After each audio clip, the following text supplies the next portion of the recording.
welcome to my channel. So I am Angi Mehta and this is the amazing life of Angi Mehta. Today I am going to revise your biomolecules intro. That means the intro of biomolecules and primary and secondary metabolites. So let's start the video. Okay, so let's start with biomolecules. Now what exactly is biomolecules? So biomolecules are all organic, that is carbon containing compounds in our body. Now the question arises, how to analyze the chemical composition in our body?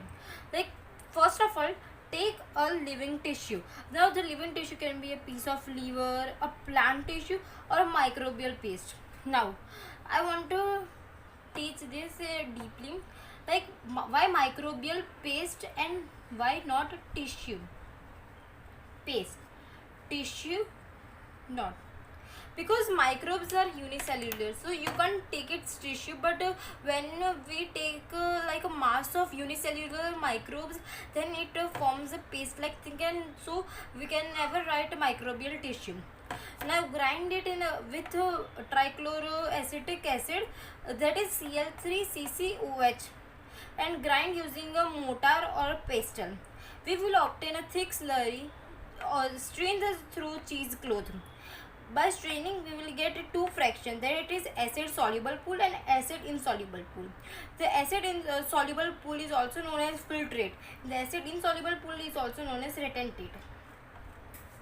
Now in NCERT it is also given ASH analysis. So what is ASH analysis? Take a living tissue and weigh it. Now a living tissue will also have the compounds along with the water, so it will give us wet weight. And now dry it. So by drying it, all carbon compounds will evaporate, and what is left is known as ash. Now ash contains the inorganic compounds, and when you weight the ash, it will give you dry weight. Now the table of percentage of chemical compounds in earth crust and human body. So first of all, the relative abundance of carbon and hydrogen with respect to other elements is higher in living organisms than in earth's crust. Now the table is 9.1, and let's start the table. Like, so hydrogen is in earth crust is 0.14 percentage, like all the values are in percentage, and in human body hydrogen is 0.5, carbon is 0.03, and in earth crust and in human body it is 18.5. So by this you can see that in human body the hydrogen and carbon is more than in earth crust, as this sentence says. Now in oxygen, the in earth crust it is 46.6, and in human body it is 65. Nitrogen is almost negligible in earth crust, and in human body is 3.3. Sulfur is 0.03 in earth crust, and in human body it is 0.3. Sodium is 2.8 in earth crust and 0.2 in human body. Calcium is 3.6 in earth crust and 1.5 in human body. Magnesium is 2.1 in earth crust and 0.1 in human body. Silicon is 27.7 in earth crust and almost negligible in human body. What are the most expected questions from the table 9.1? Like, I don't guess that any other question other than this 4 can ask in the exam. So let's start.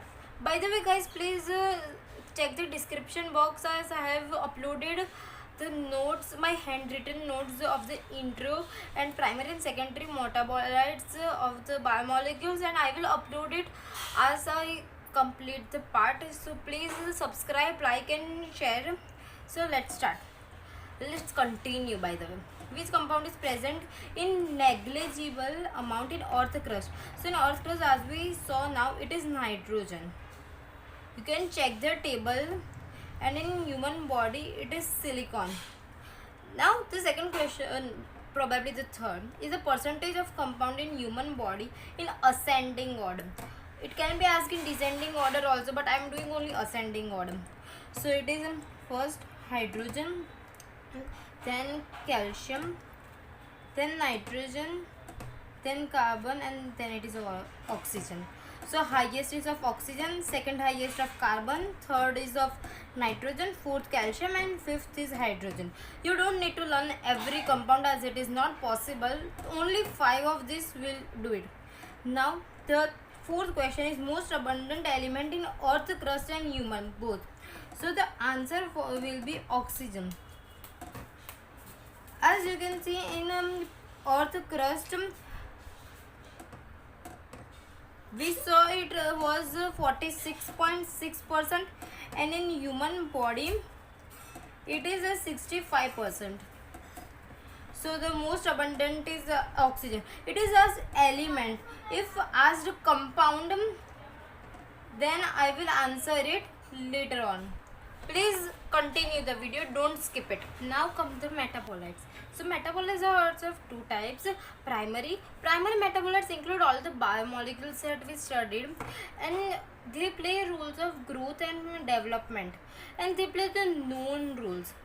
Now secondary metabolites have no direct function in growth or development, and their function is still not known, and but this still can be used for human welfare like gums, and I will explain the table. Now let us understand the table of secondary metabolites.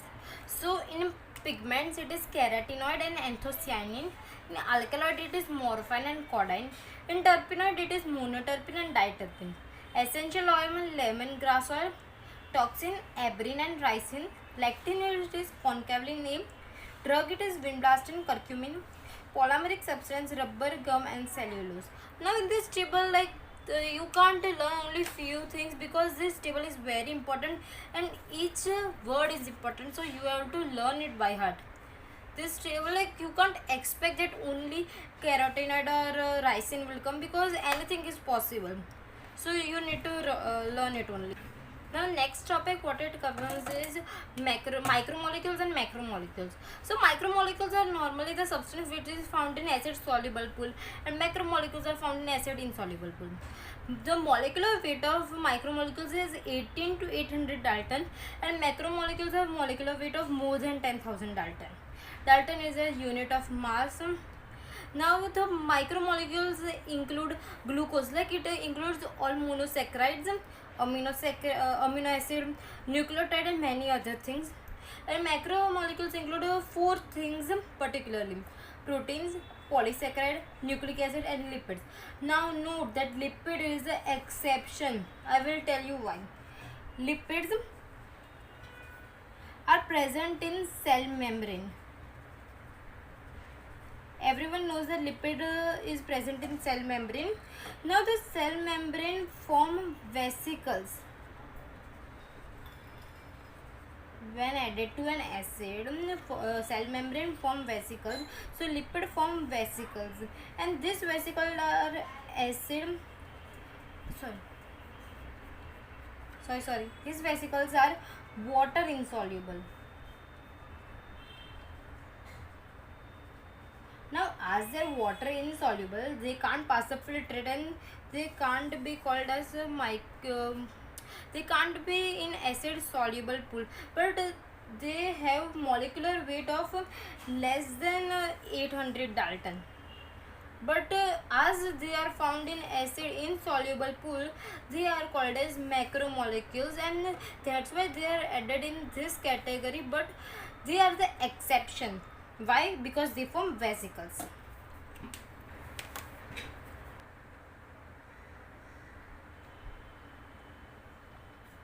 Okay, so now start. The acid soluble, please note it is soluble, represents roughly the cytoplasmic composition of the cell. Now this is the table of component and its percentage of the total cellular mass. Let us start.